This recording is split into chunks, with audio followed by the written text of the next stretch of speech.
composantes au sein du Conseil national de la jeunesse du Sénégal, faisant de ces structures une plateforme unique regroupant toutes les formes d'expression juvénile. Aujourd'hui, le Conseil national de la jeunesse du Sénégal est présent dans toutes les circonscriptions administratives, communes, arrondissements, départements et régions, avec environ 17 000 associations et 26 mouvements nationaux de jeunesse. Les difficultés liées à la lourdeur de la gouvernance de telles structures ont conduit à un diagnostic organisationnel du CNJS en 2023 avec l'accompagnement du programme d'appui à la société civile sénégalaise. Et ce diagnostic avait abouti à des constats et limites objectifs pour des prises de construction. Le cadre juridique à caractère associatif inadapté, faisant du CNJS une fédération des associations de Sénégal. La lourdeur du modèle organisationnel favorisant la léthargie de la quasi-totalité des démembrements, le non-respect des dispositions statutaires, notamment par rapport à la tenue régulière des réunions de ces ordres et du renouvellement de ces instances, entraînant le dépassement par ses principaux responsables de la générale, c'était à 35 ans. Dépassé l'âge légal, posant ainsi un problème de légitimité récurrent du CNJS.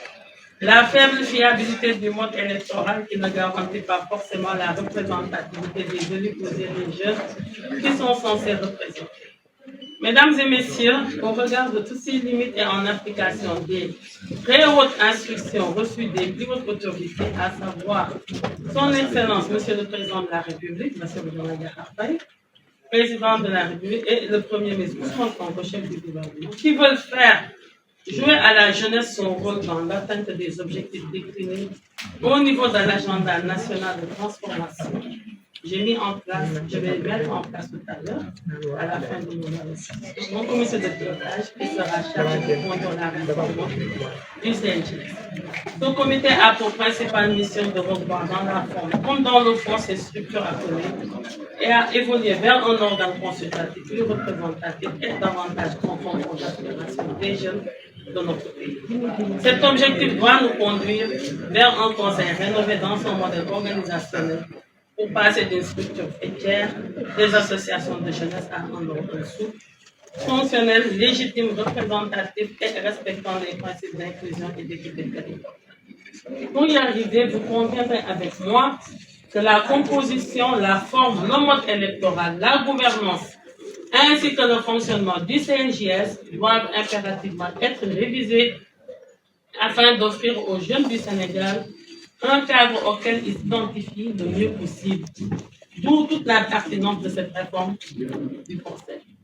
Face à ces situations, l'État gardera naturellement son rôle régalien d'accompagnement de la jeunesse et de portage des propositions de réforme qui émaneront des consultations participatives et inclusives avec l'ensemble des acteurs politiques.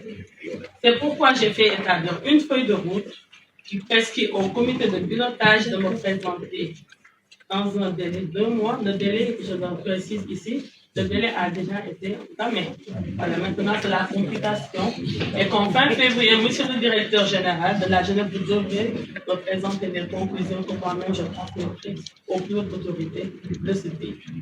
Et pour pouvoir démarrer le processus de désignation et d'installation des membres du gouvernement.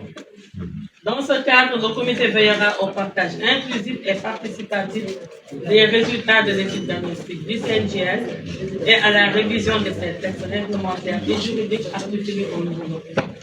Il devra également procéder à l'organisation au niveau des régions de CRD, dont l'agenda m'a déjà été communiqué, pour recueillir les observations des acteurs régionaux en vue de leur intégration pour une validation définitive du nouveau modèle avant même le démarrage du processus de désignation et d'installation du membre du Conseil rénové en début mars 2025, donc dans maximum 3 semaines.